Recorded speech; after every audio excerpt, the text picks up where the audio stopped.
Olá, nono ano, estamos gravando o nosso primeiro de uma série de vídeos que vão ajudá-los nas suas rotinas de estudo neste tempo de coronavírus em que não podemos ter aula presencial na escola. Então, nesses primeiros vídeos, nós vamos fazer uma revisão daquilo que nós já estudamos nos primeiros dias deste ano. Então, o tema que nós vamos estudar esse ano é o Brasil, Primeira República, né? Então nós vamos estudar desde a proclamação da República, passando pela chamada República da Espada ou República dos Marechais e depois a República do Café com Leite, né? Que é o momento da história que nós conhecemos como Primeira República.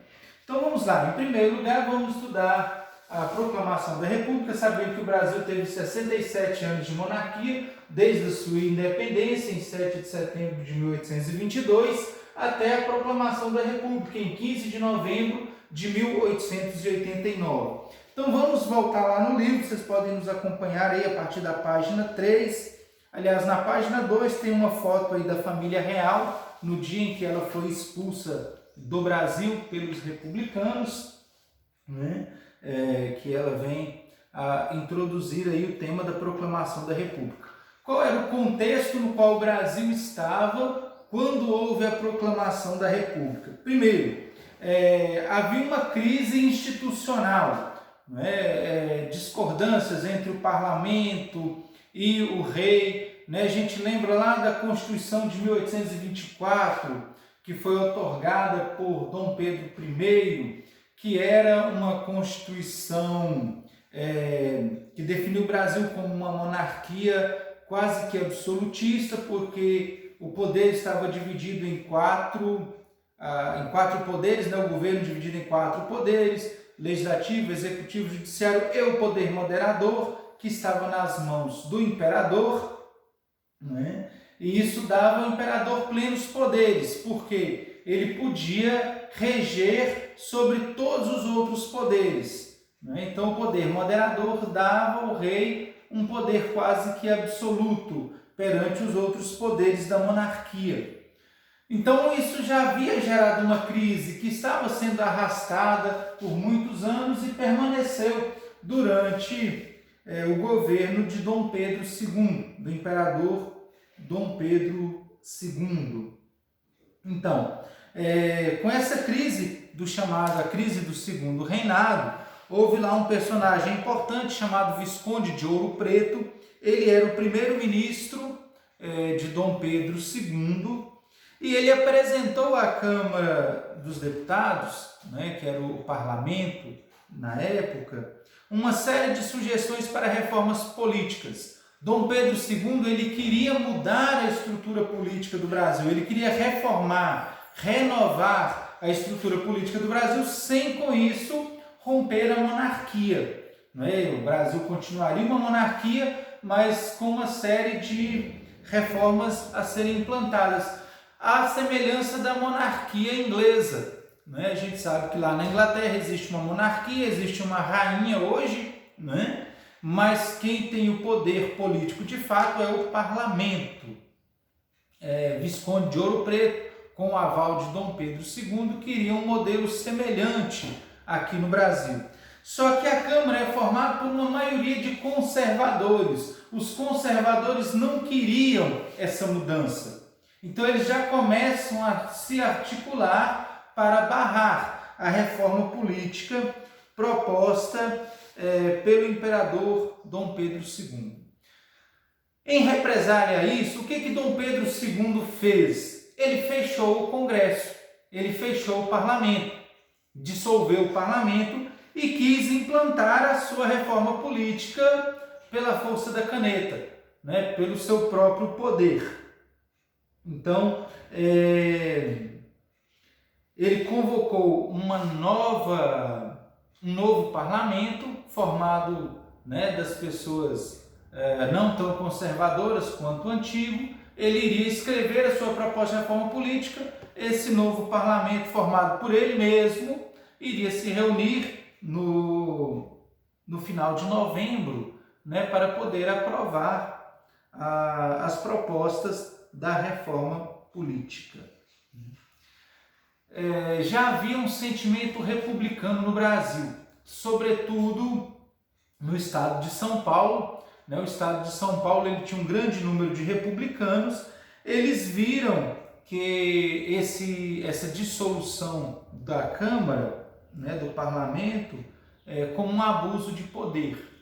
E já estava ali um estopim pronto para proclamar a República. Então, o motivo que os republicanos precisavam para proclamar a República tinha acontecido quando Dom Pedro II dissolveu a Câmara.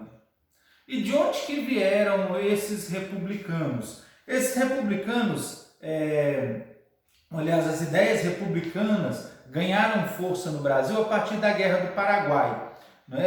Nós estudamos no ano passado a Guerra do Paraguai, a influência que ela teve na história do Brasil.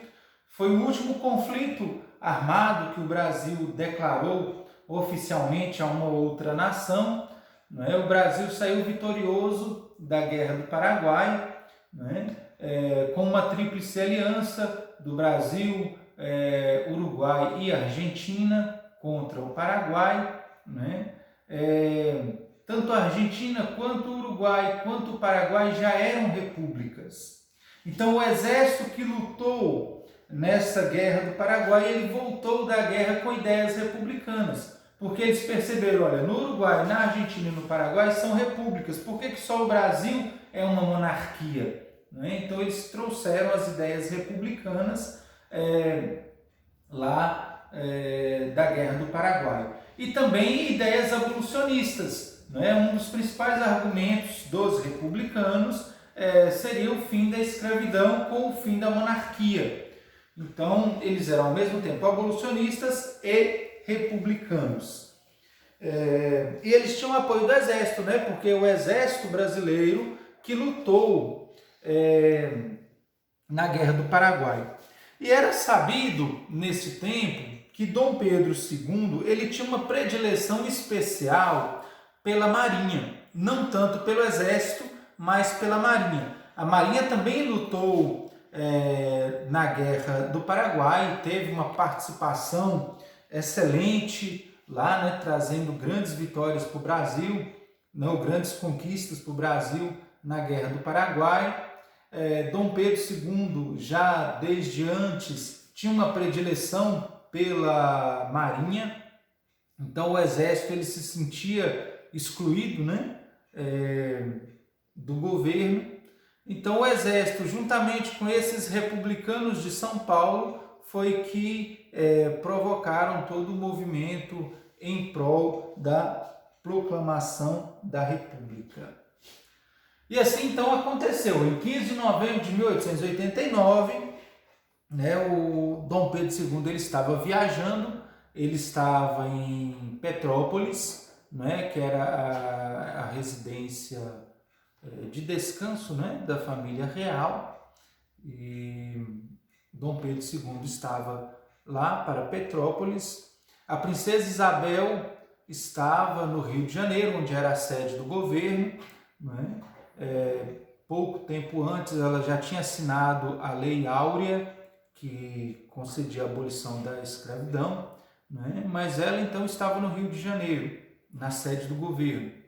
Dom Pedro estava em Petrópolis.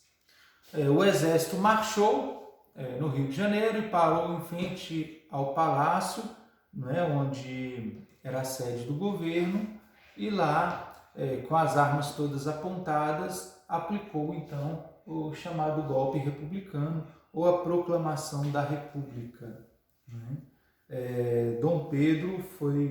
Quando Dom Pedro foi comunicado, a República já havia sido proclamada e ele recebeu um ultimato de deixar o Brasil com toda a família real em no máximo 24 horas.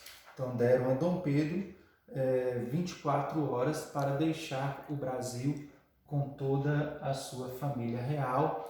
E essa foto que nós vemos aí na página 2 do nosso livro, que foi a última foto tirada pela família real aqui no Brasil. E então, no dia 16 de novembro de 1822, a família real foi colocada num navio de madrugada, às 3 horas da manhã. Eles fizeram isso de madrugada para que não houvesse alarde público, né, para que aqueles apoiadores da monarquia não se revoltassem. Então eles pegaram a família real de madrugada, no dia 16 de novembro, colocaram no navio e mandaram de volta para a Europa. E assumiu o poder Marechal Deodoro da Fonseca, que foi um dos que lutou na Guerra do Paraguai. Viu? Então assim foi proclamada a República, a família real foi expulsa do Brasil e Marechal Deodoro da Fonseca assumiu o cargo de presidente, como primeiro presidente da República do Brasil.